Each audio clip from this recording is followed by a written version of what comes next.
Well, okay. Well, let's why don't we start by letting me just launch a little bit about what brought me to this whole concept of permaculture Okay. personally. Yeah. Becky can share her journey a little bit. Um, we have been living in a small community in northeast Illinois, out in the country, and it started as an intentional community in the early 70s. And it didn't survive as such. People get together to build utopia, and they can agree on a vision, but oftentimes they can't agree on how to get or attain the vision, and so it falls apart. It's very difficult. And most intentional communities never survive, probably 97, 98%. But we had already built houses and streets, and so the houses don't leave. The town stays there. We chose to stay, and we have 4 sons, and it was a great place to raise a family, so we stayed. But for Becky and I, in the background, it's always been this idea of, there's got to be a way to live more authentically, more sustainably. We're interested in the best relationship we can have with our children and raising them to be the best people we can. Why don't we have the same relationship with the natural environment around us? So slowly but surely over the years, we plant trees and fruit trees and learn to garden. Because I hadn't done much gardening as a kid, I avoided it. I grew up in the suburbs here of Chicago. And at the time, because we lived in a rural area, for me to be able to find gainful employment, make enough money to live out there without working for minimum wage as a farmer or in a factory, I became a semi-truck driver, so I drove semi for 13 years. And it was in my driving, I did a lot of nighttime driving, I spent a lot of time thinking deeply about what it is I really want to do. Kind of like you, going to the city every day thinking, I'm willing to do this, but it's not me, it's not what I'm here to do. And what is that? And I had a very hard time putting my finger on it. But we came across this whole concept and idea about permaculture and authentic, sustainable community. And it just resonated so strongly for us that we, along with a couple of our friends, started a nonprofit organization in our little town called Center for Sustainable Community. And from that, we sponsored our first permaculture design course in Stell. We brought a fellow in from California because when you look for permaculture in the Midwest, it just wasn't around, not much, not very much. So we brought in a fellow from California, and we hosted him and had him teach a design course, and I took that course. And that just sort of laid the groundwork. That it brought clarity to the whole picture of, here is a way that we can describe the relationship we need to develop with each other and the planet in a way that we can sustain ourselves in the long run, generation to generation. And what's nice is permaculture comes with an ethic: care of people, care of planet. And from a spiritual perspective base, and I'm not talking religious, but from the standpoint of an authentic experience of something besides the physical, that pretty much nails it. I mean, that's pretty much, I think, what Christ and a lot of the great religious teachers taught is take care of each other, take care of the gifts that you have been given. Yeah. So so that kind of launched us into this, and we had this conversation about ecology and about green and about sustainability, and even though people are congenial about it, it doesn't build a fire too much anymore. But when we started talking about permaculture, people would cock their head and go, "Oh, what's permaculture?" And what it did is it allowed us to open that conversation again. We're still talking about ecology and green and sustainability, but it's under this umbrella word called permaculture. And because it's unknown, people are willing to sit down and look at it again. And for me, what permaculture does that the other topics don't tend to zero in on is the fact that permaculture is an overreaching word for relationship with everything around us. It's not just interested in saving the planet. It's not just interested in being ecologically sound in your own environment, but it looks really deeply at every aspect of our life. What's our relationship to money? What's our relationship to energy? How do we get it? How do we use it? What do we do with stuff when we're done with it? What's our relationship with garbage? What's our relationship with the sun? What's our relationship with wind? And what permaculture attempts to do is to look at all those relationships and look for ways to tie all those relationships together so that there's almost no waste in the system. That whatever waste is developed or whatever comes as an excess from one system turns out to be a bonanza for another system. And so that system benefits from it. And when it develops a waste product, some other system benefits from it as well. And so So permaculture came also with a curriculum. The guy who developed the idea of permaculture created a 72-hour design certification process. And so it was a way for us to do the work we want to do, to take the steps towards living more authentically and sustainably. And the way for us to create a business was, we said, well, let's see if there would be people interested in taking this design course, and we'll find a couple of teachers, good teachers, who really know their material. And it basically has worked. People have showed up for our courses. We did one in 2006, we did 3 in 2007, and we've got 6 to do this year. We've done 2, we've got 2 coming up this month, and then we have 2 more in the fall. So I don't think we'll do 6 again next year. It's pretty grueling. It's a lot of work, and but we'll see what the demand is. So for us to be able to make a living, I mean, I had to leave the truck because we just, this is our work, this is our life work. And we've invested a lot of time and energy in it, but it's we can see a future in this as well.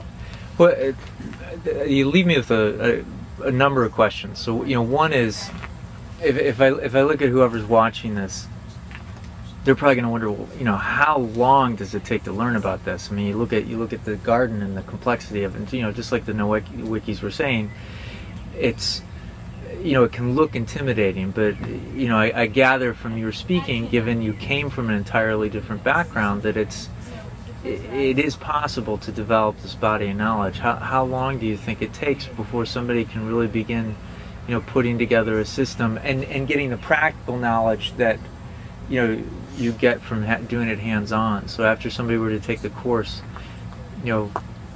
I'm going to give you my simple answer, and I'd like Becky to answer that too. My simple answer is, it doesn't matter how long it takes. You're going to sit down and learn how to play a musical instrument, and you decided, all right, I'm going to learn how to play the piano. You don't know anything about it.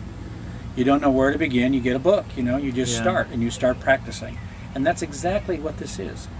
But the other point of it is that, in my point of view, from my point of view, and you mentioned this as well, what alternative do we have? Yeah. I could spend my time learning the piano, and it would be fine for me. I could spend my time learning about the computer industry, technology.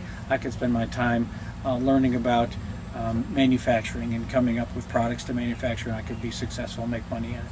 But when we're looking at the long term and looking at the culture that we've created, we really are an incredibly consumer-oriented culture. We consume oil like it's going out of style, natural gas, and coal. We've consumed almost half the rainforests on the planet, half the oil. We're headed to a situation where we're changing our climate, I think, and we're consuming items that are not replaceable. So we're in a situation as a culture where we've got to come up with a different way to deal with the world. And the amount of sunlight that hits the planet on any given day is more energy than all that's stored in all the coal, all the oil, all the natural gas that exists on the planet. One day's worth of sunlight is more energy than all of that stuff combined on our planet. So we can create a culture, we can create a lifestyle that basically works off of the sun, it works off of the wind, works off of the rain, and just, you know, 4 feet under the ground here, it's 55 degrees all year round. That's a lot of coolness right down there. Why don't we cool our homes with 55-degree temperatures that sits right underneath our house? And the reason we haven't is because it takes more to engineer and to design it than it does just to throw in an air conditioner and pay for the money, pay for the electricity to turn on the air conditioner. Until now. Until now, right? So now that the price of energy is really starting to become reflected, that all of a sudden we're starting to pay the real price for energy, the real price for food. Price in food stores is going up like crazy. All of a sudden now, when the price of tomatoes hits $4 or $5 a pound in the grocery store, all of a sudden you and I are going to be able to become farmers again and make a good living farming. Because that's really what it costs for you and I to grow a tomato, pay for our house, raise our children. We need to be able to get $4 or $5 a pound. And, you know, for all food products, you need to be able to get a fair wage. But we've never been able to do that, or haven't been able to do it for so long, because oil has been so cheap and so abundant. It has created an unfair playing field between the manufacturing of goods and not. But oil is an incredibly valuable product. It takes 10 calories of oil to produce 1 calorie of food in our food system. That's upside down. Now when the price of oil doubles or triples, that means the price of food is going to have to double or triple as well. It's just, there's no other way to do it. Oil is an incredibly valuable resource, and we just throw it away. And permaculture design tries to create systems that support one another to minimize the amount of work and maximize the production. So certainly when you're talking about food, you want that. But what about heating our homes? Why not create a system where the homes basically are heated by the sun and by the wind and by the geothermals? Why not do the same thing to cool our homes? Why not build smaller homes that are more contained and more efficient, that don't lose heat, that don't consume heat? Same thing with automobiles. And actually, why don't we create cultures where we don't need to move everywhere? Why don't we create a culture where you can work, 2 blocks from home and you walk to work? And when you want a car, there's a co-op down the street that you're a member of, and you go take the pickup truck when you need it, or the small car, or the van when your family wants to take a vacation. Why should you own everything? We have a small tube co-op in our community, and if I need a pressure washer, I go over there and borrow the pressure washer. There's a log splitter, there's gardening tools, there's other things available that I don't have to own, but that I pay a small percentage of it to maintain. That's great. Becky, you want to have an opportunity to have a crack at the questions? Sure. I think maybe a way to look at it, you're wondering, overwhelmed by everything that it looks like in front of you to do. And instead of saying, what don't I know about this, ask yourself, what do I know? There's a lot more that each of us innately know about the earth, the planet, about what our heart's desire is. If we just start paying attention to it and going back to the theme that's showed up in your life, maybe several times over. And I know that when I was 16 years old, I joined a student environmental council, in 1970 in California. And we participated in the first Earth Day, and we did a recycling center at our high school. And, and then I got married and had kids, and that theme kind of always keeps showing up. Well, we should be recycling, even though there's not curbside pickup. We need to take our things and go somewhere with it. So when permaculture, the word permaculture showed up in my life, I realized that those pieces and those components had been there and been put in place for me, so that when they showed up again, I really kind of understood what it was about. And I would say that a lot of people, when you're faced with not being able to live your life the way you've gotten used to it in this consumer-oriented society, that once you get back into being in a garden or being in the earth, or being in with a planting system or a growing system, you'll start to realize that, I have been making some observations all along. And it's not going to be that hard, but you need to pay attention.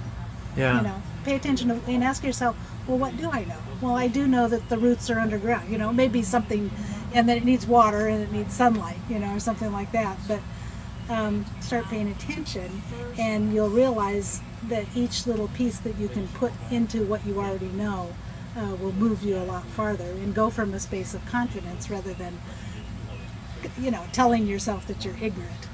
It's really great. Now, I think another question would be,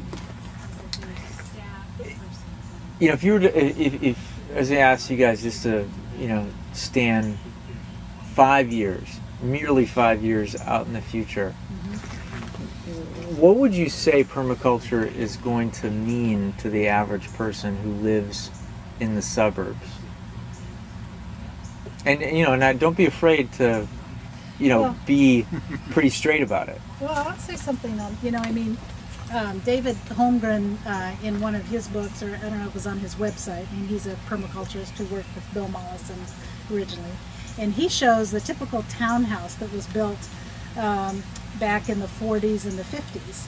And even if you had a row house with 4 houses, and a little small yard in the back, 40, 50, 60 years ago, almost everybody had a shed in the back, and they had a little small business back there too. They repaired bicycles, there was a lawnmower repair guy, they had a business, and they also had some fruit trees, in the yard, and they had a little small vegetable plot. And he does this sequencing, or succession, I guess would be, as permaculture would say it, of what happened, and as people became more affluent in the 50s, we had more oil and all that kind of stuff. They decided, well, I don't have to have this second job anymore, to supplement my income. So they tear down that little shed, and instead they put in a patio and a barbecue, and they can do that. And then go, well, why do I have to have this fruit dropping on? I can go get the, down at the store. and I'll drive over there and get it, and I don't have to worry about taking care of this fruit that falls on the ground, Bees. or canning it, or bees, or anything like that. So they cut down the fruit tree, and then they put in just a shade tree or something like that. But it hasn't been that long that we were actually already in touch with growing our own food, learning how to be more self-sufficient with caring for the things that we need and use every day. And